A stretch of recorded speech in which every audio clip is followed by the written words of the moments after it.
This is level 45. If this already hurts, good, you're in the right place. By the end of these 3 runs, it won't. Welcome to the SAT Math Ladder. You start at level 1. Every correct answer moves you up 1 level. If you get stuck or start guessing, that's where you just found a weak spot to fix before test day. Today's run, fundamentals, levels 1 through 15. How high can you climb before the math really starts to hurt? Let's find out. Level 1. Pause it now and work this problem. Start again when you're ready to see the solution. The lengths of 2 sides of a triangle are 4 centimeters and 6 centimeters. If the perimeter of the triangle is 18 centimeters, what is the length in centimeters of the third side of this triangle? Simple problem, but they make everything sound harder when it's a word problem. So I'm going to draw a triangle and then just draw what they're telling me. And so the perimeter is 18, which means all 3 sides added together has to equal 18. 4 and 6 is 10. X plus 10 equals 18. So we want to select B, 8. Pause and do this problem now. I'll be right back. All right, we have 16x plus 30 equals 190. Which equation has the same solution? When I looked at these, what they're doing is they're just starting to solve this thing. So just go ahead and do that. We're going to take 30 away from both sides. And you end up with 16x equals 160, and then you stop because that's what they did. They just didn't finish the problem. So the correct answer is C. Pause, try this one, and then unpause, and I'll tell you how to do it. All right, Ty set a goal to walk at least 24 kilometers every single day to prepare for a multi-day hike. On a certain day, he plans to walk an average speed of 4 kilometers per hour. What is the minimum number of hours he must walk on that day to fulfill that goal? Well, if you need to set something up, a lot of people probably don't, but what you're doing here is you're taking the speed times the number of hours, and he wants that to equal 24, so the correct answer was B. Level 4, pause, try it, and I'll be right back. This function is defined by g of x equals x squared plus 9. For which value of x is g of x equal to 25? It's a really complicated way of asking you to solve this equation. So they're taking this and it has to equal that. So we're going to subtract 9 from both sides and we'll get 16. X squared equals 16. Of the choices we have, we're choosing 4. Okay, pause this one and come back for the solution. Which expression is equivalent to this? What I want you to do is factor that thing. What can you take out of a 9x squared and a 5x? Well, the only thing you can take out of both is an x. And when you look at your answers, that's how I knew I needed to factor. Boom. Right there. A. Hey, level up. Green zone cleared. You just beat the fundamentals run. Next up, the yellow zone. Levels 6 through 10. The math gets a little spicier in here, but the goal is the same. Fast, clean setups, and no panic. Let's go. Here's level 6. Pause it, and then unpause it when you're ready to see it. All right, we are looking for the mean height, which is average. They're giving me all of these, so you have to remember how to find the average. It's going to be the total when you add all these numbers up, and then after you got to divide by 10 because there were 10 numbers.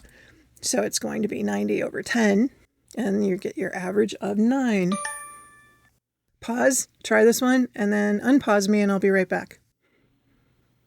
Okay, for what model year is the percent of cars the smallest? Okay, one of the reasons why I stuck this in here is because it is super easy. But the way they do this, they write these questions to make you think that you don't know what you're doing, and they make you doubt yourself. So they want to know, where is it the smallest? Well, it's right here. Correct answer is 2014. That was the year. Pause it, unpause when you're ready to see it. Another question that is going to make you doubt yourself, like, really, is it this easy? Yeah, some of them really are. Where is the solution to this? Well, the solution is going to be wherever they intersect. When these 2 lines intersect, that's where they equal the same thing. So you just have to come up with the right point for that. The x value is 4, and the y value is -5. Correct answer is A. Pause it, try it, and I'll be right back. All right, the total cost in dollars to rent a surfboard consists of a $25 service fee, and then it's $10 per hour to rent it. It rents the surfboard for 2 hours and intends to spend a maximum of $75. So which inequality does this? Well, the thing is, you got to know how this works. The $25 service fee is right off the bat. It doesn't matter how long you have the surfboard, just that you're going to always pay the $25. The $10 per hour is what's getting multiplied by something, And the maximum 75 has to be what the answer is, but you can tell that from your choices. All of them have 75, and we have less than or equal to 75 on every single choice. So that's not going to help us at all. It's knowing the difference between the 25 service fee and the $10 per hour. So it is not A, because there's no service fee. It's not B, because they're taking the service fee times the number of hours. That's not right. That's the same problem with C. The correct answer is D. $25 service fee plus $10 per hour. Pause, try it, and I'll be right back.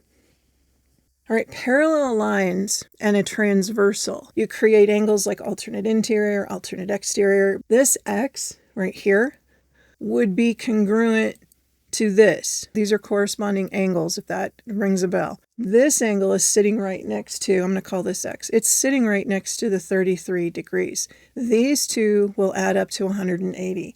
So that's how you're going to solve this. So that would be 147. Level up again. Nice. The yellow zone is cleared. You've handled everything so far. Now we're unlocking the red zone, which is the boss level questions for this run, levels 11 through 15. These are the ones that usually make people freeze. So take a breath, pause when you need to, focus on structure, not panic. Are you ready? Here's level 11. Pause it, and then come back when you're ready. There is more than one way to do this one. You can redo it with realizing that all the angles inside of a triangle add up to 180 for sure. But for fun, they're just telling us that PQ equals QR. That means these two sides are equal, which makes this an isosceles triangle.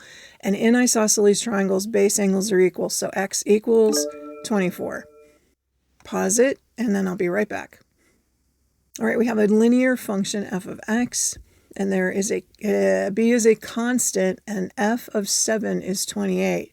So they want you to use that to figure out what b is. They're saying that when x equals 7, the answer is 28.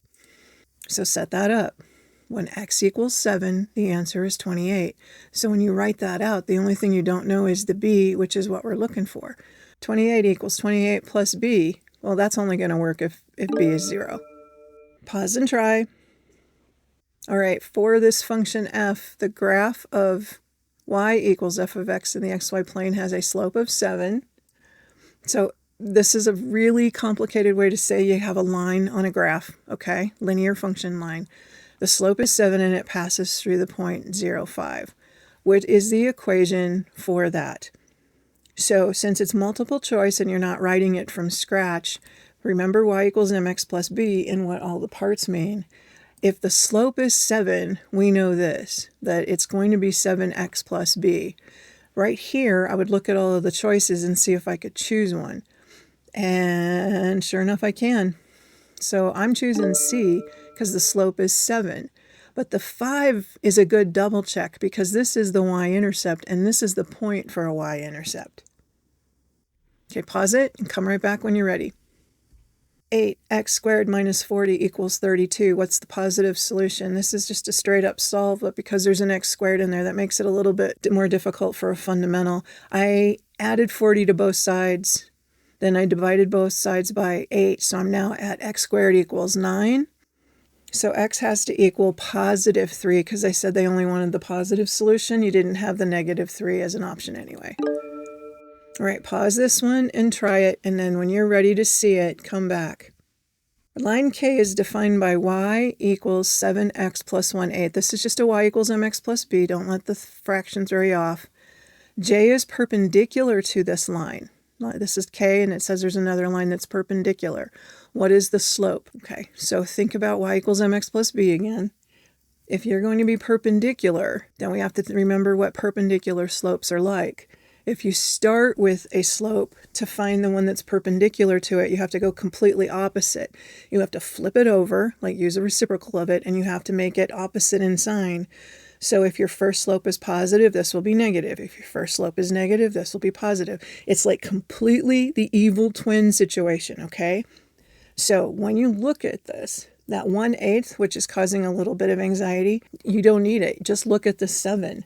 So we need this, the thing that is 7 flipped over, which would be 1/7, and this is positive, negative. So we've got B as an answer.